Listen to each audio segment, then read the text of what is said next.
Hey tarot friends, it's Dustin from Modern Metaphysical, and today I thought we could hang out and take a trip through the New Chapter Tarot by Kathryn Briggs. This is an upcoming release from Liminal 11, who was so kind to send a copy over to me for review, so a big shout out to them and thank you. This deck should be coming out on June 8th, I believe. If you're in the United States, you can grab it from Amazon, and if you're in the UK, you can grab it directly from Liminal 11. I'll be sure to put links to all of that down in the description box below. And as always, down there you'll find my social media links where you can reach out and connect to me, as well as a link to my personal website where you can book a reading with me or even purchase some of my own handmade metaphysical goods. So be sure to check all of that out at the end of the video, and don't forget to give the video a thumbs up and hit that subscribe button so that you don't miss any more exciting tarot or esoteric videos in the future. So let's dive into this. The New Chapter Tarot was created by Kathryn Briggs during a time of crisis in her life, and I think a lot of us turn to the tarot when we are in those moments of crisis or doubt, anxiety, fear, right? A lot of people turn to the tarot because they feel like they can't sort things out on their own. And she created this as a way to explore that phase of her life. And you can definitely see some of that reflected. But it turned into much more than that. And I think it's actually one of the most beautiful decks that I've ever had the pleasure to work with and look at. So let's talk about the packaging first of all. As with all of the Liminal 11 decks that are coming out, you get this really lovely, very sturdy box that it comes in. It's really beautifully designed. It has a little magnetic closure on the bottom, and the portion that holds the deck in the guidebook comes out like a matchbox, which is really nice. Inside you see that there is the guidebook and the deck itself. So let's pull that out. They even have really pretty paper on the inside.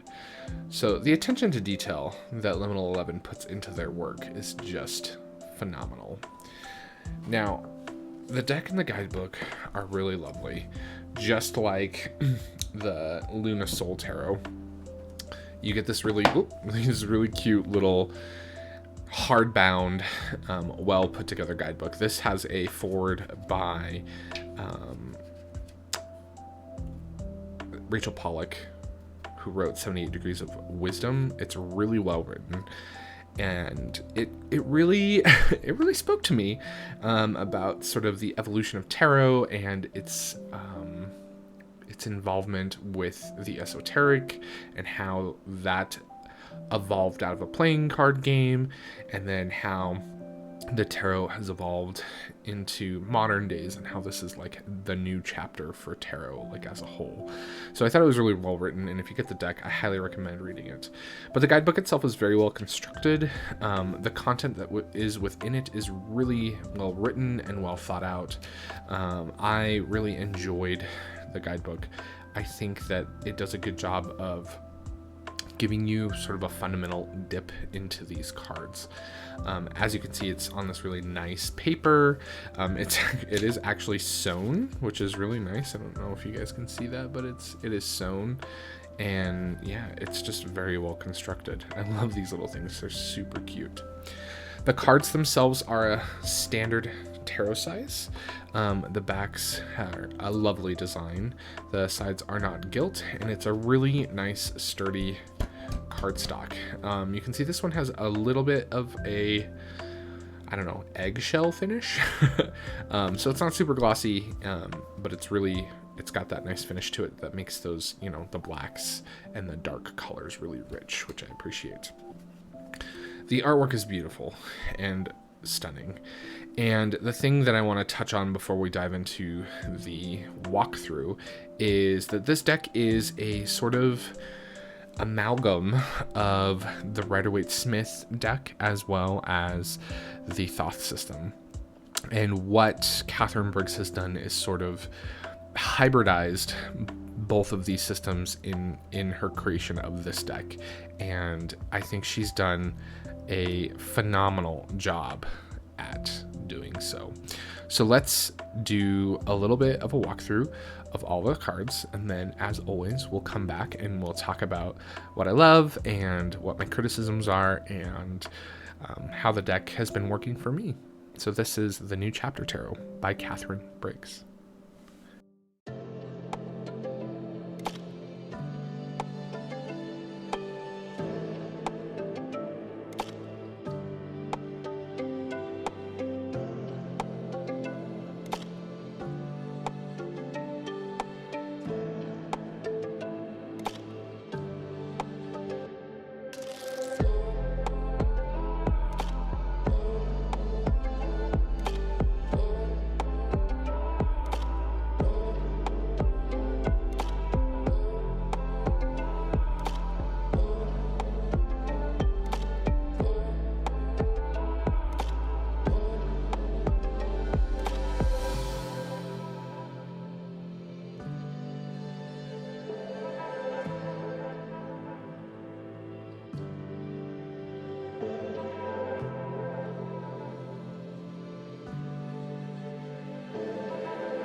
So that is the New Chapter Tarot by Kathryn Briggs. It's absolutely beautiful and gorgeous. And one of the things that I really love about the deck are the extra sort of bonus cards that you get, right? It's an 80 card deck. And so these two exist out of the Major Arcanum as well as the Minor Arcana. You know, a lot of times creators will shove these extra cards kind of into the end of the Major Arcana or like renumber them. I actually really like when they kind of exist on their own. But you have a Gratitude card and an Invocation card, which I think are really beautiful and really sort of amazing archetypes and energies to work with, right? Especially Gratitude. I think a lot of times when we go through difficult moments in our lives, gratitude is a lesson that a lot of us learn the hard way. And Invocation, that ability to invoke things and bring them into you to help strengthen you, right? I think is another concept that we tend to latch onto in moments like that in life. So I thought these were very fitting for the deck and are wonderful. And I've loved having them in the deck and having them come up in readings. I just think they're fantastic. Now, the rest of the deck, I'm sure you guys saw, there are a lot of cards in here, for example, like this Four of Swords that really appear, you know, or especially the aces, right? That really appear to fall in line with the Thoth system, where you have cards, for example, like the Four of Wands or if I remember correctly, yes, the Eight of Wands, right, where they fall in line more with the Rider-Waite-Smith side of things. Now, obviously, there's a lean into both traditions, which I just think is really well executed.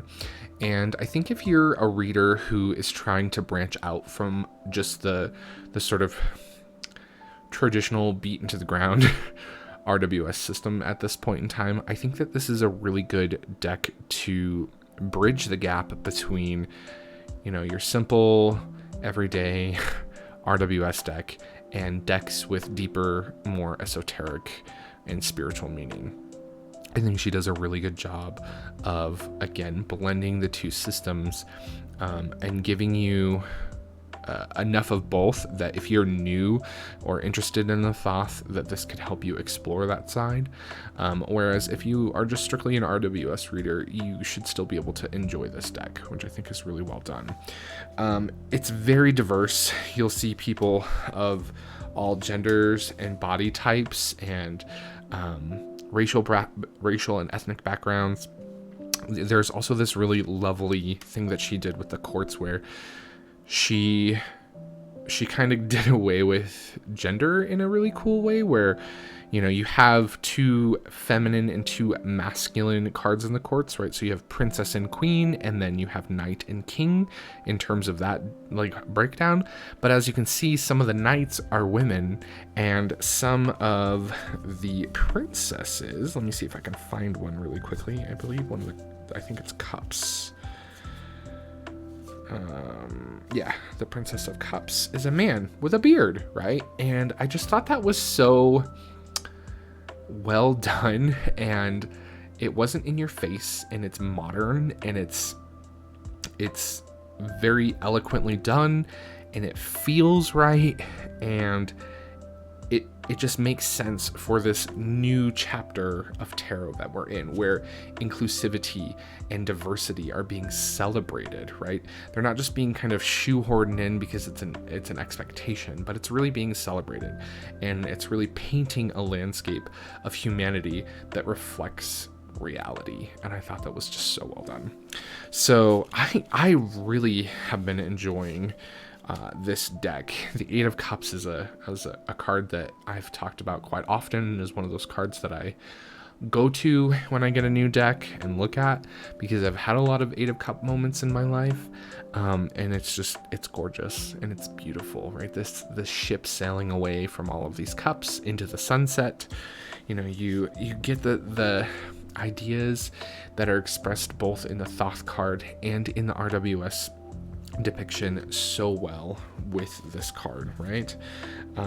It's beautiful. The aces in this deck are exquisite, and I love them. I love them so much. The Suit of Wands is particularly powerful. I love the 5. Just the face on the lioness there is just, it's powerful, and I love it.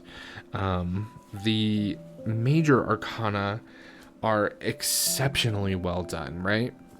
The universe, the sun, the simplicity of the sun and the star is just the moon. I kind of wish that the moon was done in just a geometric way like the sun and the star were done, but I understand why she put the imagery on the moon and why it's there. But at the same time, these two cards, when I first got the deck, just blew me away, right? It's so simple, but it says everything that it needs to say, right? And it's the one thing that I love about symbolism in the tarot, is that symbolism doesn't have to be overly complicated. And I think that's one aspect to the Thoth tarot that kind of intimidates a lot of people, is that it's so in your face, and it's so convoluted at some points, but Kathryn really does an amazing job of really distilling it down to its essence and giving it to you in a digestible form, especially if you're newer to the system, which I think is great. The Tower is beautiful, right? You just get this incredibly powerful image. The devil. I love the devil in this. The temperance card and the Empress card did kind of pull me out a little bit of the world. They felt really modern, which is interesting to say because some of the other, maybe it's the style of the glasses or the fact that the Empress looks a lot like Princess Leia. And it did pull me out of the world a little bit, but at the same time, it made me sort of think about and recognize the fact that I was seeing the world that I live in these cards and how powerful and relevant that was, right? That for me, the Empress being Princess Leia makes perfect sense, right? And I love that. And I think that she does a really good job in the book of describing the cards. Like, for example, let's take a look here at the Empress, right? An archetypal mother figure, the Empress is nurturing and supportive presence. Aphrodite as the goddess of beauty and love. Here you will find emotional safety and open, loving relationships. The Empress is a reminder to foster community so it can grow into a garden, one in which every kind of flower is cared for.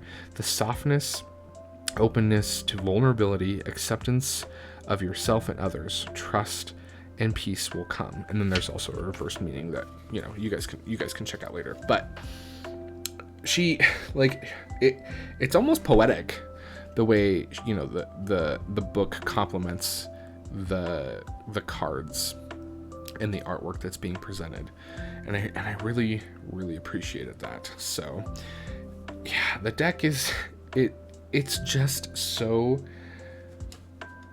It feels like you definitely get that sense of emotion when you read with this deck. The readings are powerful. The energy is there. It's definitely a deck that I find myself turning to in moments where I'm questioning myself, or I'm having a difficult day, or I'm finding myself in a conflict, whether it's with myself or someone else. It's one of those things that it's a tool that I've turned to now, where, if I read with a thought, it can feel convoluted and it can feel too much at sometimes, where if I turn to the RWS, it can feel too simplistic, right? And so this is just a really amazing middle ground I found. So I highly recommend this deck. I think if you are looking to branch out into more occult and esoteric tarot, I think that this is a really good stepping stone for that. I wouldn't say that this is like a good beginner Thoth deck, because it's not ultimately a Thoth deck, nor is it ultimately an RWS deck. It's somewhere in the liminal space between the two. But I think if you want to walk down that path or explore that path some, I think this is a fantastic option. So definitely check it out. As always, I really appreciate all of you coming to hang out with me and check out this new deck. Be sure to check out all of the links down in the description box below. And don't forget to give the video a thumbs up and subscribe to the channel, as it really helps the channel grow. I appreciate every one of you so very much. And always remember that everyone is fighting a battle that you know nothing about. So be kind, always. Bye, everybody.